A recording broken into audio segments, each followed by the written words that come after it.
That fateful day, Eric Harris and Dylan Klebold, two students aged 17 and 18, began by planting bombs in the school they attended.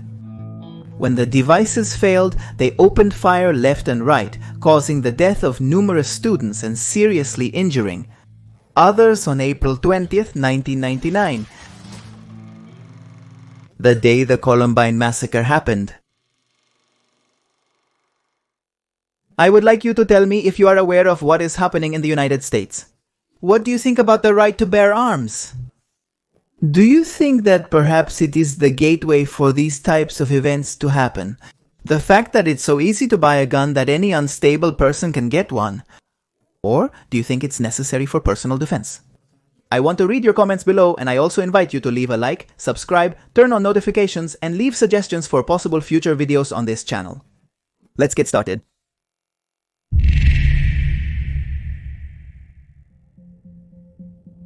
Eric Harris and Dylan Klebold were meticulously preparing for the plan they had been developing for over a year.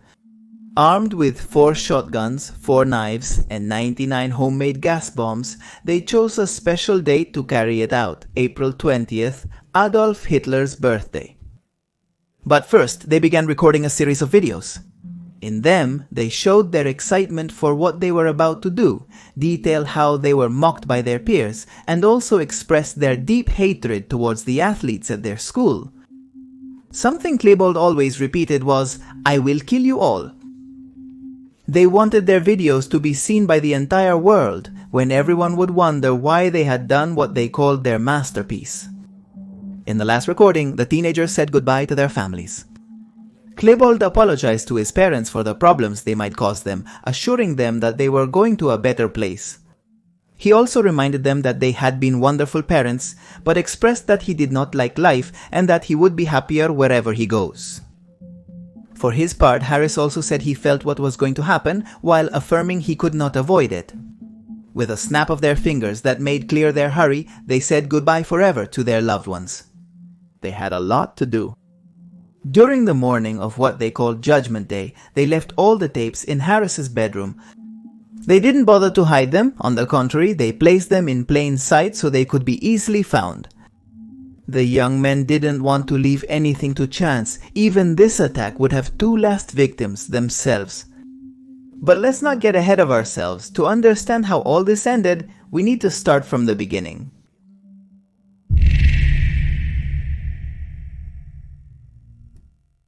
Eric Harris and Dylan Klebold met in 1993 and later enrolled at Columbine High School to pursue their secondary studies. By 1996, Harris had created a website where he wrote all kinds of hate-filled thoughts, as well as instructions for preparing explosives. But the site didn't cause any stir until 2 years later, when a concerned mother decided to take the matter to the Jefferson County Sheriff's Office. She was one of the first to point out that these 2 young men were not as harmless as thought, but obviously no one paid attention to her and no investigation was carried out. In that year, Harris and Klebold committed their first crime, stealing tools from a parked van. They were arrested for the act and pleaded guilty, being sentenced to participate in programs designed to steer young people away from crimes. They attended therapy and anger management classes.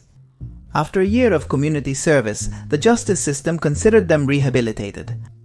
After their arrest, both young men began writing their thoughts in journals. In them, they also expressed their desires to hijack a plane and crash it into a building. At the same time, they entertained themselves like many teenagers by recording videos, but the videos they made were a bit different. There they documented everything about the explosives and weapons they had obtained. You could even see them practicing shooting. The teenagers were also fans of war video games and gothic culture, especially of the well-known singer Marilyn Manson. They had a marked sympathy for dictator Adolf Hitler and wore swastikas and other Nazi symbols. Even so, and far from what one would believe, they were considered quiet boys. Perhaps for this reason, no one expected what was about to happen.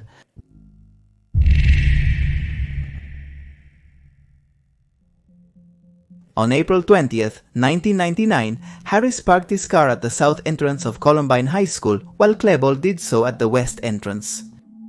Both got out of their vehicles dressed in black coats and finally met near Harris's car. Armed with two 10-kilogram propane bombs each, they entered the school cafeteria and initiated their plan, placing them next to the backpacks of the more than 400 students present. At 11:17, they returned to Eric's car and met a known young man, the student Brooks Brown. Harris and Brown had had a series of conflicts in the past. The mother of the second was in fact the one who had reported to the police the threats that the first one was making on his website. However, by the time of the encounter, they had already managed to smooth things over, and it is for this reason that Eric gave Brooks some advice. After telling him that he liked him, he warned him to leave the school at that moment and return to his home. The confused young man felt something unsettling in the warning and obeyed, leaving Columbine minutes later. Harris and Klebold then set about storing the explosion in the cafeteria. They intended to kill as many students as possible with the explosion, then shooting at those survivors who tried to flee. But time kept passing, with no sound indicating that the plan had been successful. Armed and determined, they then chose to take matters into their own hands.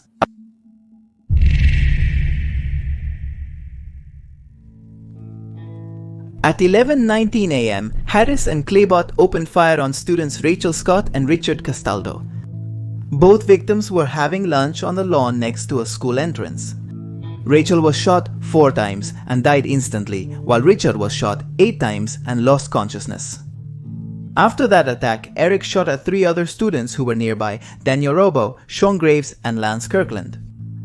Klebold approached the latter, and in response to his plea for help, he sarcastically said, "Sure, I'll help you."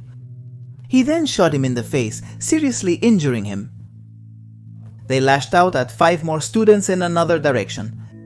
3 of them managed to escape unharmed, but the bullets hit 2 others, Michael Johnson and Mark Taylor.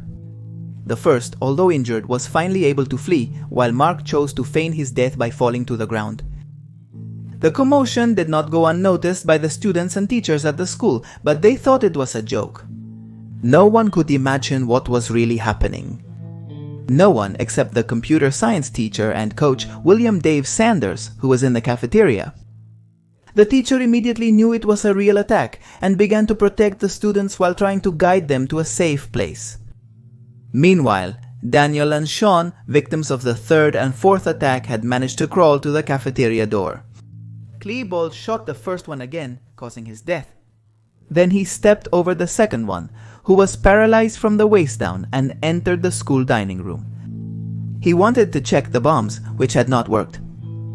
At the same time, Harris was shooting at the students who were nearby. At that moment of the attack, he seriously injured a girl who was trying to escape, Anne-Marie Hochholter, whom he ended up causing partial paralysis. The shooters gathered at the top of some stairs and opened fire again, this time against the students who were near the football field. As the bullets failed to hit anyone, they decided to walk towards another entrance as they threw homemade bombs. Fortunately, most of them did not detonate. The chaos was starting to grow, although there were many people who thought there was no danger in those detonations that were being heard. One of those people was art teacher Patty Nielsen. Accompanied by student Brian Anderson, she tried to go out and ask the students for order, but when the young man who was with her opened the doors, the woman was shot in the shoulder. She quickly left Anderson and ran to the library. After alerting the teenagers who were there about the danger and advising them to keep quiet, she hid under a desk and called 911. At 11:22 a.m., 3 minutes after the start of the shooting, Sheriff Neil Garner was alerted by radio about incidents in the Columbine parking lot. At 11:24 a.m., he received a new call, this time with chilling details there were people shooting. At that moment, he was in a terrible scenario.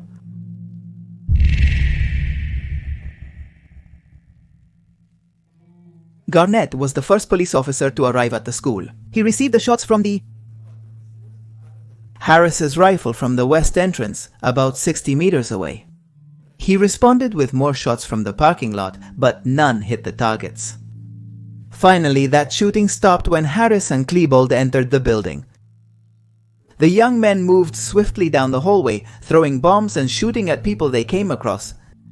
Klebold shot young Stephanie Munson in the ankle, and they repeated the action several times, going back and forth down the hallway as they opened fire on the students. Finally, they finished with this hallway and entered the library. Meanwhile, Professor Sanders had successfully evacuated the students from the cafeteria, but some went up the stairs to the library and the teacher followed them. At that moment, he came face to face with the killers who had started this attack. Sanders immediately turned around to run in the opposite direction, but the shooters opened fire on him and a student who was next to him.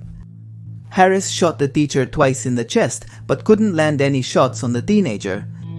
The latter, desperate, ran to the science classroom and yelled at everyone to hide. Klebold and Harry eventually left, and the teacher was dragged by a colleague to a classroom where 30 students were taking refuge. Once there, 2 students administered first aid to him. They tried to stop the bleeding with the t-shirts of the other young people who were in the classroom. In turn, they put a sign in the window that indicated "1 bleeding out."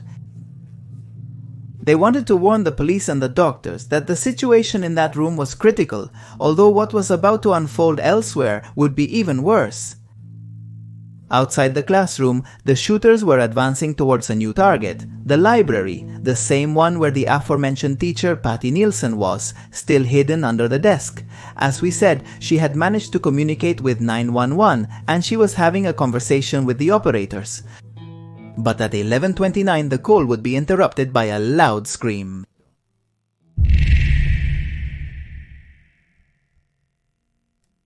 In the Columbine High School library, 52 students, 2 teachers, and 2 librarians were taking refuge. Klebold, followed by Harris, burst into it shouting, "Get up!" so loud that it was picked up by the emergency services call recording. They immediately announced that they were going to kill all the athletes present and asked them to stand up. But no one did, and the shooters opened fire anyway. Harris fired twice at a desk where the student, Ivan Todd, was hiding. The bullets didn't manage to hit him, although the wood splinters flew and injured him. Klebold also fired and fatally wounded a student, Kyle Velasquez. The attackers reloaded their weapons and approached the window, announcing that they were going to kill some police officers. Several officers were outside evacuating students when the duo opened fire. Shots were exchanged, but no one was injured. Unfortunately, the distraction was brief because hell broke loose again in that library. Klebold fired at a nearby table, managing to injure 3 students, Patrick Ireland, Daniel Stapleton, and McKay Hall. Meanwhile, Harris fired at a random desk without looking, fatally wounding another young man, Stephen Cornell. He pulled the trigger again, severing a major artery of the young girl, Casey Ruxiger. And with the mocking phrase "peekaboo" used in hide-and-seek games for babies, he crouched down and shot at Casey Bernal, killing her instantly. After this murder, Harry approached student Bri Pasquale and, mocking her, asked if she wanted to die. Klebold was entertained by the scene he was witnessing, but that didn't distract him from a detail. Patrick Ireland, one of the injured students, was trying to help another. At that moment, he opened fire on him again, this time leaving him unconscious. After the attack, Klebold headed to a group of tables where he found 3 athletes: Matthew Ketcher, Craig Scott, and Isaiah Schultz. Throwing racist comments at the latter because of his skin color, he called his companion to join him. He managed to distract Harris from Pasquale and finally shot Schultz in the chest, ending his life. They also killed the other student, named Ketcher. Scott was not hit by any bullets, but he made a smart move. He collapsed on the bodies of his friends and faked his death. The shooters walked around the library, shooting at everything, walls, doors, desks, and at this point injured 2 more students, Lisa Krutz and Valin Schnur, and killed Lorit Dotson. Harris approached another table and injured 2 more young people with gunshots, Nicole Nolan and John Tomlin. The second tried to escape but only received mockery for his attempt and a kick from Klebold, along with new gunshots that ended his life. Harris continued to open fire, this time killing Kelly Fleming, injuring Gina Park and 2 of the students already shot. Heading towards the center of the library, Harris spotted a familiar face and demanded that he shout his name. The student identified himself as John Savage and had a great advantage. He was known to the killer. He quickly asked the attacker if he was going to kill him.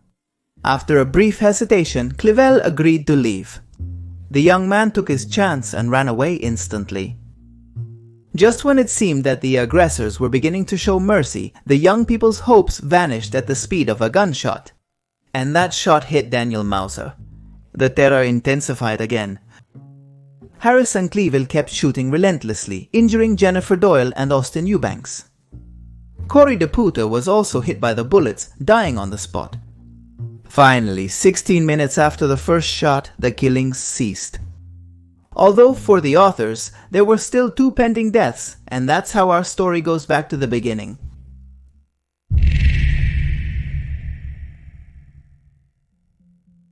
After killing 10 people in the library and injuring 12 others, the shooters lost interest in the massacre. They even commented that it was no longer fun to shoot their victims, and they could well have done so as they had enough ammunition to end the lives of all the hostages in that room. They even considered the idea of starting to stab them, speculating that in this way the excitement would revive. But they didn't. Instead, they threw a bomb towards one end of the library.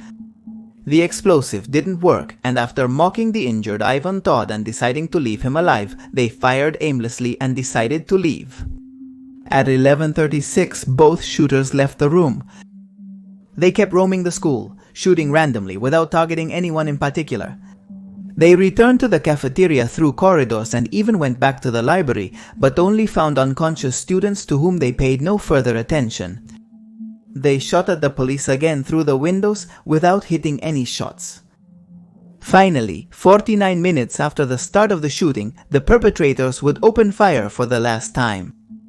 At 12:08 a.m., Eric Harris took his own life with a gunshot to the palate, and Dylan Klebold did the same, but resting his weapon on his temple.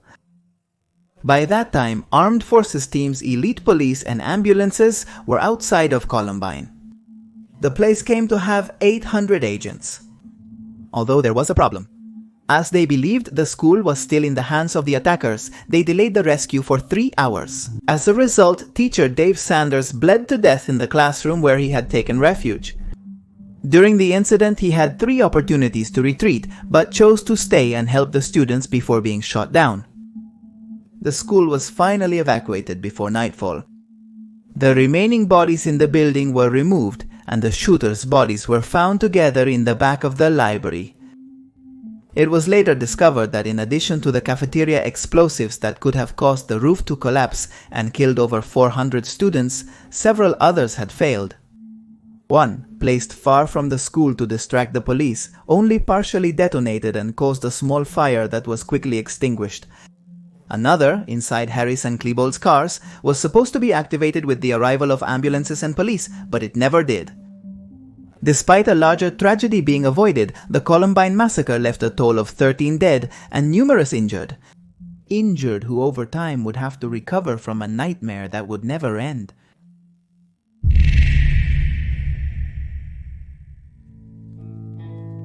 The attack claimed the life of a teacher and 12 students between the ages of 15 and 18.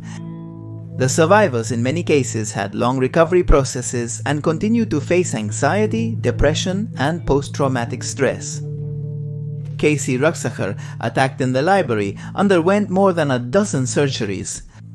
She spent the first few weeks in the hospital receiving harassment from the press, but also countless support cards from all over the world. She even came close to losing her right arm, which was ultimately saved thanks to a bone donation. She still feels the emotional and physical pain from the tragedy to this day. Her mobility was limited, the scars were exposed, and for a while she suffered panic attacks at loud noises or the presence of someone dressed in black. But she drew strength from the incident, turning it into a personal struggle. She wrote a book to help others and dedicated herself to giving motivational talks. What for some was a long and costly rehabilitation, for others meant permanent disability. Richard Castaldo was left in a wheelchair after receiving 8 gunshots, paralyzed from the waist down. Although the psychological aftermath would have profound consequences, some victims still suffer from survivor's syndrome, a mental condition in which a person feels guilt for remaining alive after a traumatic event in which others died. Others developed addictions. Austin Eubanks found a sad end in them. He was found dead in his home in 2019. He had become addicted to the opioids he received during treatment to recover from the attack wounds, where he lost his best friend and last victim of the massacre, Corey DePuter. In other cases, not even having escaped physical attacks has prevented them from developing traumas. The funerals of their friends and acquaintances killed during the massacre were enough to cause a deep emotional impact. The memories of that day too. Gunshots and stampedes of terrified students plunged into terror, chaos, and confusion. For some, the attack would even haunt them beyond. Amanda Duran's nightmare didn't end in the library where she was at the time of the attack. In 2007, her brother Joe Duran took his own life after battling deep depression. He had been linked to the shooters, receiving death threats for a long time. The massacre left heartbreaking consequences in all those involved, although it also sparked a deep social debate that awakened several pending discussions.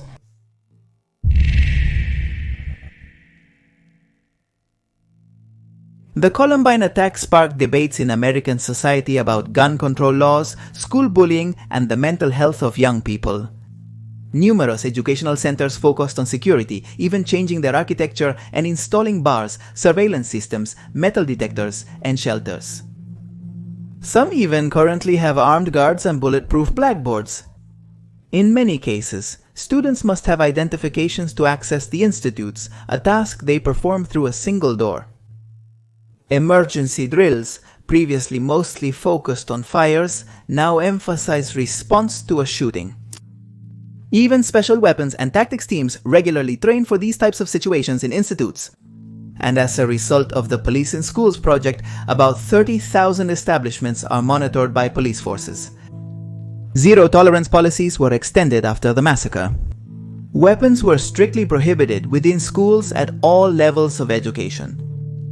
Although all these measures seem to be insufficient, the biggest debate revolves around the fact that as long as there is ease in buying weapons in the United States, tragedies will continue to occur. On the contrary truth, those who own guns argue that they have the right to defend themselves as specified by their country's constitution. Another debate focuses on the reasons why young people commit these acts. Regarding Columbine, the most unusual theories were constructed from various conservative sectors. It was said that the blame for the whole matter had been Marilyn Manson himself for containing aggressive messages in his lyrics. The musician's response was not long in coming. When asked about the case, he implied that the culture of violence that was so attributed to him was part of the identity of the United States. He was precisely a sarcastic exhibitor of that very bad thing that everyday life reproduced. Other artists came out in his defense, arguing that at the same time as Columbine was happening, the United States was launching attacks on countries it was at war with. Who was then preaching in favor of the use of weapons? Bullying was discussed, and anti-harassment school policies were reinforced. It is believed that Harris and Klebold may have committed the crimes as a response to the aggressions suffered at the hands of their peers, although there are versions that deny these facts, pointing them out as bullies. Mental health also played a part when it was discovered that, at the time of the attack, the perpetrators were taking antidepressants. The reasons why Harris and Klebold carried out this attack remain a mystery. And an even bigger mystery was the fervor that broke out years later when several young people began to imitate them.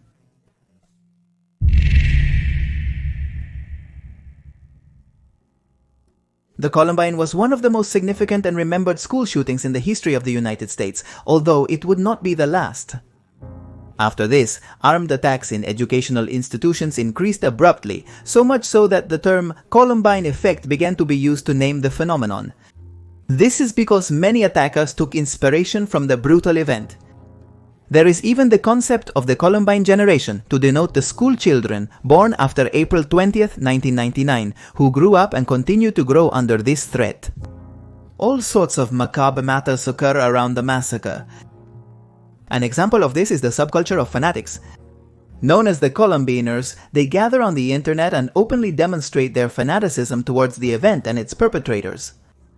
Through images, videos, drawings, and even poems or fiction stories, they idealize the shooters and worship them.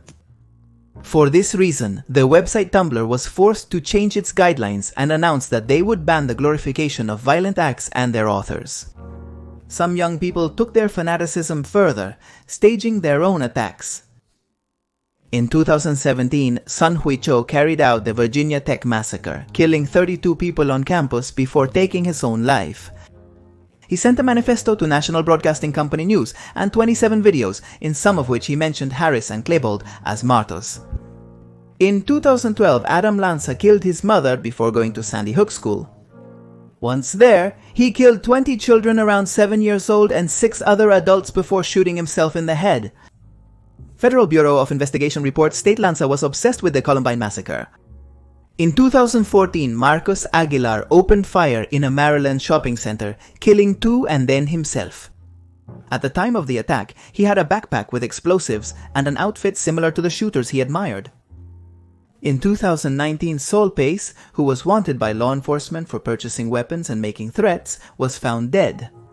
The young woman was also obsessed with the Columbine murders. The list of school shootings in the United States is extensively long.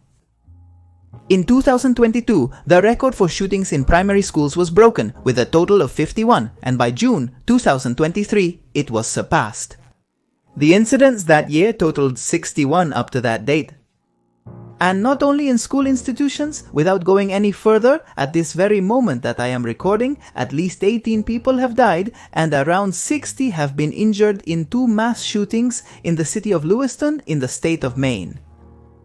The Columbine school massacre left us with an important reflection on the use of weapons and the safety of young people in the educational environment. In turn, it put the spotlight on so-called scapegoats and on the ability of the most powerful to shirk certain responsibilities. One way or another, more than 20 years later, we are facing a problem that remains current and keeps us alert. Thanks for watching today's video about the Columbine massacre.